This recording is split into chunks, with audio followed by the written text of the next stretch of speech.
So mga sangkay, meron pong isang malaking balita ngayon mula sa international.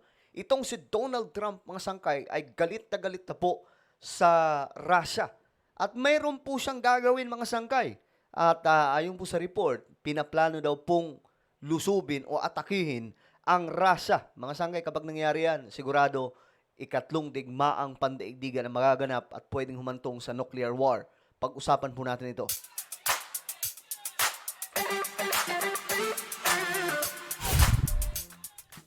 Hello, what's up guys? This is me, Sangkay Janjan. I'm back for another vlog today. So ito na nga mga Sangkay, pag-usapan po natin itong malaking pasabog, no? Sa international. Itong si Vladimir Putin ay pinanggigigilan na po ngayon ni Donald Trump. Okay? Kasi nga po mga Sangkay, itong si Trump gumagawa ng pamamaraan para maayos sila ng Ukraine. Pero tila baga pinaglalaroan po siya, mga Sangkay, ni Putin. Ngayon, nagalit na po ang presidente ng Amerika. At alam nyo mga sangkay, ang susi para po sa ikatlong digmaang pandaigdigan, Amerika, Russia at China lamang.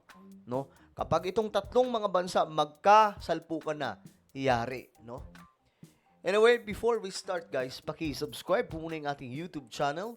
Tayo po ay road to 2 million subscribers na. Kaya naman kung ikaw hindi pa po nakakapag-subscribe at gusto mong mapabilang sa dumaraming mga solid sangkay, makikita nyo po yung subscribe button sa baba ng video na to.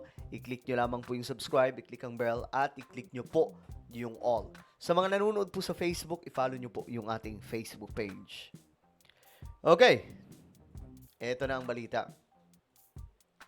Ayon sa report, bobombahin daw po ang Russia ng Amerika. Pinaplano mga sangkay. Kung hindi titigil sa pag-atake itong Russia sa Ukraine. Kasi tila baga, hindi ko alam, kasi nung una, paniwalang-paniwala pa naman ako mga sangkay, na itong Russia ay gusto talaga nila ng kapayapaan. Kasi yun po yung sinasabi ni Putin eh. Sabi pa nga po ni Putin mga sangkay, wala akong plano na gumawa ng isang delikadong bagay para umantong sa nakakatakot na digmaan, kagaya ng World War III. Yung po yung kanyang pasabog mga sangkay. Pero, sabi po niya, kung mayroon daw pong gagawa ng pamamaraan para magkaayos sila ng Ukraine, then, yun daw po yung gusto niya. Pero ngayon mga sangkay, na seryoso po itong si Donald Trump na pag-ayusin ang dalawang bansang ito. Russia naman ngayon ang nagmamatigas at patuloy po sa pag-atake laban po sa Ukraine. So mukhang totoo yung prophetic event na paparating mga sangkay na itong Russia ay magiging kaanib no nitong paparating na Gog and Magog battle or war against Israel. Kasi sa pagkakataong ito, ang Russia po kakampi po yan ng Iran eh. Mga sangkay. So, very interesting. Ngayon ito, tingnan po natin, si Trump ay talagang nag-aalab na po yung galit. Binantaan ni United States President Donald Trump si Russian President Vladimir Putin na bobombahin niya ang Russia kapag nagpatuloy sila sa pagsakop sa Ukraine. O, ayan na ha. Yun yung kanyang banta, mga sangkay. Mabigat yun. Kasi, hindi po basta-basta itong si Donald Trump. Kung ano ang kanyang sinasabi, tinutotoo po niya. Mga sangkay. Eh, di ba nga po, ginulat na lamang po yung Iran ng isang surprise attack ng Amerika. So, hindi po malabo na mangyari yan, mga sangkay. At, eto kung sakali, nagagawin ito ng Amerika na magpasabog sa Russia, malaking gulo yan. Sigurado yan, mga sangkay. At anong gulo yan? Ikatlong digmaang pandaigdigan. Alam ko, ayaw po natin yan, mga sangkay, no? Kahit ako. Ayoko talaga mangyari yan. Kasi nga po, walang magandang na idudulot ang digmaan. Sa totoo lang, wala pong panalo dyan, lalo na po pag World War ang pinag-uusapan. Eh, pagdating sa laban ng Ukraine at Russia, kung sila lang dalawa, parehas po, may isa po talagang babagsak. Kasi sila lang dalawa. Pero pag sinabing ikatlong digmaang pandaigdigan, ubusan po yan, mga sangkay. Wala halos matatawag na panalo dyan kasi both sides meron pong mga casualties. So, talagang delikado itong nangyayari ngayon, mga sangkay. Lalong-lalo na po kapag umusbong itong Ngayon, ano pa lang to, World War. Hindi pa po natin naririnig ang Russia eh. Si Trump pa lamang po ngayon ang nagbababala sa laban po kay Putin. Kasi nga po, nakaraan nga po, disappointed si Trump. Kasi nga po, sabi niya, hindi ko gusto. Nag-usap kami ni Putin pero hindi ko gusto yung pinag-usapan namin. So, disappointed siya. Kaya ngayon, nagbabanta na. Nangyari ito sa private call ng dalawang leader ng bansa kung saan paulit-ulit na ginigit ni Trump na hindi magaganap ang digmaan sa Ukraine at Russia kung maaga siyang naging Pangulo ng Amerika. Okay. Ayan po, mga sanggay. Sabi po niya, with Putin, I said, kung ikaw, if you go into Ukraine, I'm gonna bomb. Binanggit po niya mismo, yung Moscow. I'm telling you, sinabi niya mga sangkay, kay Putin mismo, I'm telling you, I have no choice. So he goes like, I don't believe you. So ang dating, parang hindi po siya pinaniniwalaan. Delikado yan mga sangkay, kasi pag tinotoo po yan ni Trump, alam niyo na po yung kasunod yan.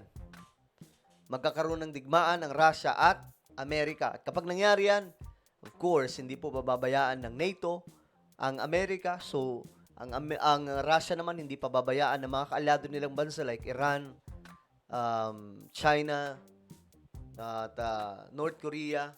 Yung mga yan ay tutulong. So, kapag nangyari yan, yun na yun. World War III. At ang delikado dyan, nuclear war. Hindi malabo po yan mangyari, mga sagay, na magkaroon ng nuclear war. Matatanda ang bukas bibig ni Trump o bukang bibig ni Trump sa kanyang campaign trail na agad niyang susolusyonan ang suliranin sa loob ng 24 oras ng kanyang pag-upo. Sabi dito, mga sanggay, he said, no way. And I said, way. And then he goes like, I don't believe me. 10%, I told you this. He believed me 10%. So, parang hindi siya naniniwala, mga sanggay, itong si Putin kay Trump. Pero, alam naman po natin yan si Trump. Isa pa po yan, mga sanggay, na may isa lamang pong pandinig yan. Magugulat na lamang po tayo. Ayun na, may pinasabog na. Pambihira. Sa loob ng higit 6 na buwan ay patuloy na pinahayag ni Trump ang kanyang pagkadismaya kay Putin dahil sa hindi matapos-tapos na pagkakasundo patungkol sa kanila. Then I'm with presidency of China. I said the same thing to them. I said, if you go into Taiwan, I'm gonna bomb. Yun din daw po yung sinabi ni Trump, mga sangkay, sa China. Na pag kayo, tinuluyan nyo yung Taiwan, pakasabugin namin ang Beijing. Sabi po dito, mga sangkay, ni Trump. Tapos, sabi dito, iniisip nila na baliw daw po, mga sangkay, si Trump. Kasi pasasabugin daw po yung Beijing. Pero, alam nyo guys, sa weapon ng Amerika, mga sangkay, na hindi po nadidetect yung B-2 Spirit Bomber, yung kaya pong pumasok sa isang bansa, sa airspace ng isang bansa na hindi po nadidetect, pwede po talaga mangyari, mga sangkay, sa advanced technology ng bansang Amerika. So, yan ang delikado, mga sangkay, na mangyari. Ang ceasefire. Binalik rin niya ang mga operasyon sa pagdadala ng medical aid sa Ukraine dahil ayon sa kanya, kailangan pa rin ipagtanggol ng Kiev ang kanyang sarili mula sa Russia. So, ayan, mga sangkay, ano sa tingin nyo? Delikado yan. Sa totoo lang, delikado yan. Lalong-lalo na po ang Amerika at Pilipinas magkadikit ngayon at mayroon po tayong tinatawag na Mutual Defense Treaty. Kapag nangyari yan, mga sangkay, na magkaroon po ng salpukan ng Amerika at Russia, naku, kabahan na po tayong lahat. Dahil alam nyo na ang kasunod yan, mga sangkay.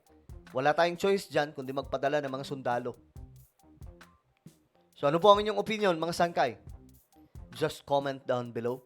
Mayroon po tayong YouTube channel, Sangkay Revelation. Hanapin nyo po ito sa YouTube. Kapag nakita nyo na, i-click nyo po yung subscribe, i-click ang bell, at i-click nyo po yung all. So ako na po ay magpapaalam. Mag-iingat pong lahat. God bless everyone.